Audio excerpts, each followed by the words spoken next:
Hai,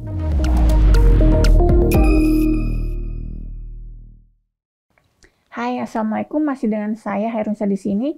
Dan di video kali ini kita akan membahas mengenai besaran-besaran penting yang harus kita ketahui pada saat kita bekerja dengan bumbung gelombang. Saya harap kalian tetap fokus, tetap semangat. Silakan menyaksikan video berikut ini. Besaran-besaran yang akan kita hitung di video kali ini adalah konstanta propagasi, frekuensi cutoff, konstanta fasa, kecepatan fasa, panjang gelombang, dan juga impedansi intrinsik. Dan sekarang kita lihat konstanta propagasi. Persamaan Helmholtz yang pernah kita turunkan di video sebelumnya menyatakan bahwa minus m besar kuadrat dikurangi n besar kuadrat tambah gamma kuadrat tambah omega kuadrat dikalikan mu kali epsilon sama dengan 0. Dengan melakukan substitusi di mana M besar sama dengan MV per A dan N besar sama dengan NV per B, akan kita dapatkan persamaan sebagai berikut. Dari sini dapat kita hitung bahwa konstanta propagasi sama dengan akar dari MV per A kuadrat tambah NV per B kuadrat dikurangi omega kuadrat dikalikan mu kali epsilon. Harus kita ingat, konstanta propagasi pada dasarnya sama dengan alfa plus J beta. Alfa adalah redaman dan beta adalah konstanta fasa. Karena kita menginginkan bahwa konstanta propagasi menjadi J beta, berarti omega kuadrat dikalikan mu kali epsilon harus lebih besar nilainya dibandingkan dengan MV per A kuadrat ditambah NV per B kuadrat, sehingga yang di dalam akar ini menjadi bilangan negatif. Berarti sekarang konstanta propagasi sama dengan J beta, di mana J beta ini harganya tergantung dari nilai M kecil dan N kecil yang kita pilih. Besarnya adalah J dikalikan akar dari omega kuadrat kali mu kali epsilon dikurang MV per A kuadrat dikurang NV per B kuadrat. Parameter lainnya adalah frekuensi cutoff atau frekuensi potong. Di sini akan kita lihat konstanta propagasi persamaannya adalah seperti yang kita lihat pada slide, dan karena kita menginginkan konstanta propagasi menjadi sama dengan J beta, maka tadi telah dikatakan omega kuadrat dikalikan mu kali epsilon harus lebih besar dari MV per A kuadrat ditambah NV per B kuadrat. Sehingga jika itu terjadi, maka gamma sama dengan J beta. Nah, sekarang kita perhatikan. Perhatikan sebelah sini, kondisi di mana omega kuadrat dikalikan mu kali epsilon sama dengan akar MV per A kuadrat tambah NV per B kuadrat, disebut dengan kondisi omeganya adalah omega cutoff. Dari sini kita lihat, supaya gelombang dapat merambat pada bumbung gelombang, artinya frekuensi yang digunakan harus lebih besar daripada frekuensi cutoff. Di mana frekuensi cutoff itu sendiri besarnya adalah 1/2 V akar mu kali epsilon dikalikan akar MV per A kuadrat tambah NV per B kuadrat.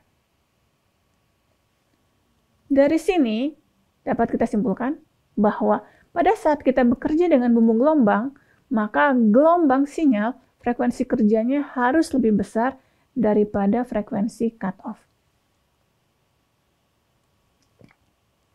Besaran berikutnya adalah konstanta fasa, di mana konstanta fasa adalah beta, telah kita hitung tadi, tapi ternyata ada persamaan lain yang bisa digunakan untuk menghitung beta, di mana sekarang dari persamaan konstanta propagasi ini, jika kita melakukan kuadrat untuk sisi kiri maupun sisi kanan, akan kita dapatkan persamaan seperti yang tampak pada slide.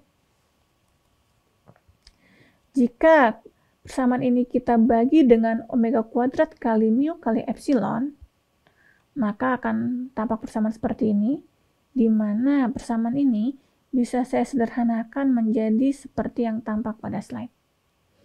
Omega kuadrat mu epsilon dibagi omega kuadrat mu epsilon adalah 1, sehingga akan saya dapatkan persamaan seperti yang paling bawah ini.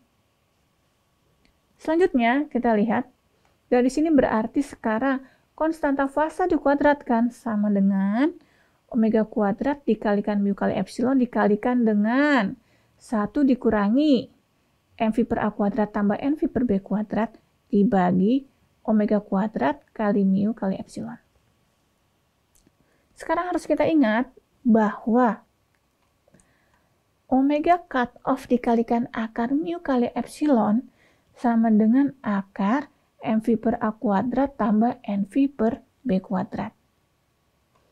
Dengan keterangan ini, maka kita bisa menggantikan bagian mv per a kuadrat ditambah mv per b kuadrat ini dengan omega kuadrat dikalikan mu kali epsilon.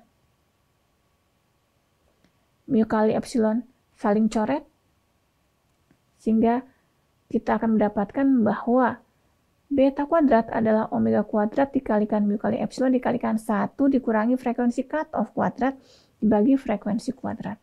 Atau bisa kita tuliskan bahwa konstanta fasa sama dengan omega kali akar mu kali epsilon dikalikan akar 1 dikurangi frekuensi cutoff dibagi frekuensi dikuadratkan. Dan rumus inilah yang seringkali digunakan untuk menghitung konstanta fasa. Selanjutnya kita akan menghitung panjang gelombang dan kecepatan fasa. Kecepatan fasa adalah Vp, di mana Vp adalah omega dibagi beta. Jika kita berbicara mengenai bumbung gelombang, maka nilai dari kecepatan fasa tergantung atas nilai m kecil dan n kecil yang kita pilih, sehingga notasi yang kita gunakan adalah Vpmn sama dengan omega dibagi beta mn. Nah, sekarang beta mn tadi telah kita turutkan persamaannya adalah omega dikalikan akar mu kali epsilon dikalikan akar 1 kurangi frekuensi cutoff dibagi frekuensi kuadrat. Berarti sekarang Vpmn menjadi 1 per akar mu kali epsilon dibagi akar 1 dibagi frekuensi cutoff dibagi frekuensi kuadrat. Di mana 1 dibagi akar mu kali epsilon ini adalah kecepatan fasa pada medium di dalam bumbung gelombang. Selanjutnya, kita akan menghitung panjang gelombang. Panjang gelombang adalah lambda yang besarnya adalah 2V per beta. Harga beta itu sendiri pada bumbung gelombang tergantung atas nilai M kecil dan N kecil yang kita pilih, sehingga nilai lambda pun akan tergantung atas nilai M kecil dan N kecil yang kita pilih, sehingga akan kita dapatkan persamaan yang tampak pada slide. Berarti sekarang lambda Mn adalah 2V dibagi beta Mn, di mana dari persamaan ini harus kita ingat bahwa omega dikalikan dengan akar mu kali epsilon adalah beta. Beta pada medium dielektrik yang ada di dalam bumbung gelombang. Berarti kalau kita lihat 2V dibagi beta di sini bisa kita nyatakan sebagai lambda. Dengan kata lain, panjang gelombang pada bumbung gelombang harganya sama dengan panjang gelombang pada dielektrik dibagi dengan akar 1 dikurangi frekuensi cutoff dibagi frekuensi kerja dikuadratkan. Sekarang kita akan mempelajari bagaimana menghitung impedansi intrinsik pada mode TM. Eta adalah EX dibagi HY. EX dan HY adalah komponen transversal yang persamaannya telah kita dapatkan di video sebelumnya. Di mana EX bisa kita lihat persamaannya sebagai berikut. Begitu pula dengan HY. Dengan menggunakan EX dan HY seperti yang tampak pada slide, maka akan kita dapatkan bahwa eta untuk mode TM besarnya adalah beta dibagi dengan omega dikalikan epsilon. Dengan menggunakan persamaan bahwa beta adalah omega dikalikan akar mu kali epsilon dikalikan dengan akar 1 dikurangi frekuensi cutoff dibagi frekuensi kuadrat dibagi dengan omega epsilon, maka akan kita dapatkan bahwa eta untuk mode TM besarnya adalah akar mu dibagi epsilon dikalikan akar 1 dikurangi frekuensi cutoff dibagi frekuensi kuadrat. Nah sekarang, jika kita ingin melihat bagaimana nilai dari impedansi intrinsik seiring dengan perubahan frekuensi kerja, maka dapat kita lihat gambarnya sebagai berikut, di mana sumbu yang mendatar adalah sumbu frekuensi, sumbu yang tegak adalah harga dari impedansi. Pada saat frekuensi kerja kurang dari frekuensi cutoff, tidak tercatat ada data mengenai impedansi intrinsik karena pada dasarnya untuk frekuensi yang kurang dari frekuensi cutoff tidak ada gelombang yang merabat, berarti tidak ada mode propagasi. Di saat frekuensi kerja sama dengan frekuensi cutoff, nilai impedansi adalah 0 yang artinya bumbung gelombang bersifat short. Seiring dengan pertambahan dari frekuensi kerja, maka nilai impedansi akan bertambah terus sampai dia akan mendekati harga dari impedansi intrinsik dari dielektrik yang terdapat di dalam bumbung gelombang.